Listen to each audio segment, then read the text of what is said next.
निर्जला एकादशी व्रत, भीमसेनी एकादशी व्रत, पांडव निर्जला एकादशी व्रत। राम कृष्ण हरे जय जय राम कृष्ण हरे। हरे कृष्णा, राधे राधे।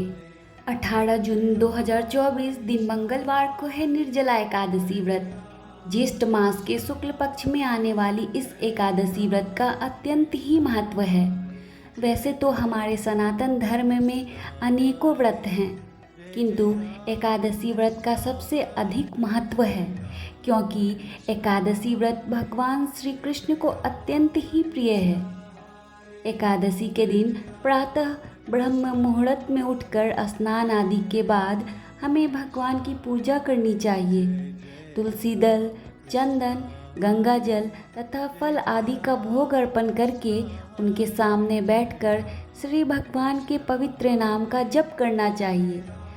हम सभी को तो हर क्षण भगवान का चिंतन करते रहना चाहिए, किंतु इस कलयुग में यदि ये संभव नहीं तो एकादशी के दिन का पूरा समय हमें भगवान को देना चाहिए, उनकी सेवा करनी चाहिए, उनका चिंतन नाम जप करना चाहिए और यदि संभव हो तो साधु संग करें। इससे भगवत मार्ग पर चलने में सहायता मिलेगी। आसपास के मंदिरों में भजन कीर्तन हो तो उसमें भाग अवश्य ले, भगवत चर्चा करें, भगवान की लीलाओं को सुने। जो भी कार्य करे श्री भगवान के लिए भजन मानकर करें। अब है कि निर्जला एकादशी व्रत को भीमसेनी या पांडव निर्जला एकादशी व्रत क्यों कहा जाता है। तो इसमें एक कथा आती है महाभारत से कि एक दिन महर्षि वेद व्यास जी सभी पांडवों को एकादशी व्रत करने के लिए कहते हैं। तो सभी भाई एकादशी व्रत का पालन करने लगे, किंतु भीम जी बोले, गुरुदेव मैं ये व्रत नहीं कर सकता, मैं तो एक भी समय बिना भोजन के नहीं रह पाता, तो भला मैं व्रत कैसे करूं। भीम का एक नाम है वृकोदर। जैसा कि हम सब जानते हैं भीम अत्यंत ही बलशाली हैं, वायुदेव के पुत्र हैं वे। अब जैसा उनका नाम है वैसा है उनका काम, तो वैसा भोजन भी होना चाहिए, तो भला व्रत कैसे करे वे।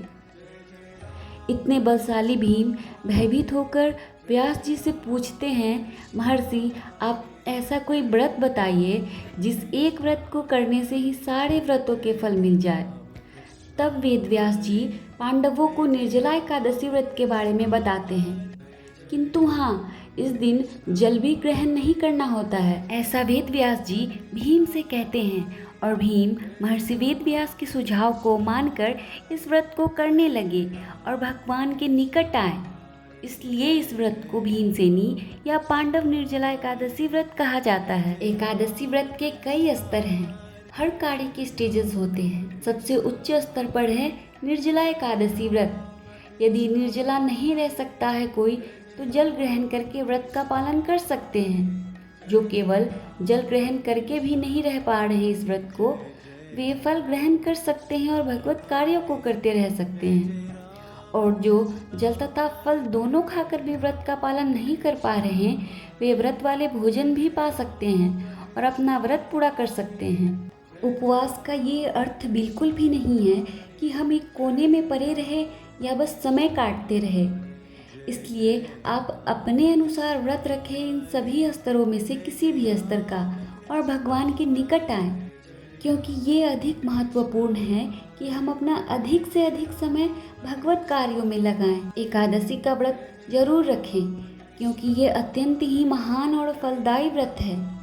साल के सभी व्रतों से देवी देवता प्रसन्न होकर हमें परम पुरुषोत्तम भगवान के निकट लाते हैं, उनकी शरण प्रदान करते हैं और उन्हीं परम पुरुषोत्तम भगवान को एकादशी का व्रत अत्यंत ही प्रिय है। इसलिए आप सभी एकादशी का व्रत जरूर रखें। निर्जला एकादशी व्रत की ढेरों शुभकामनाएं आप सभी को। राधे राधे।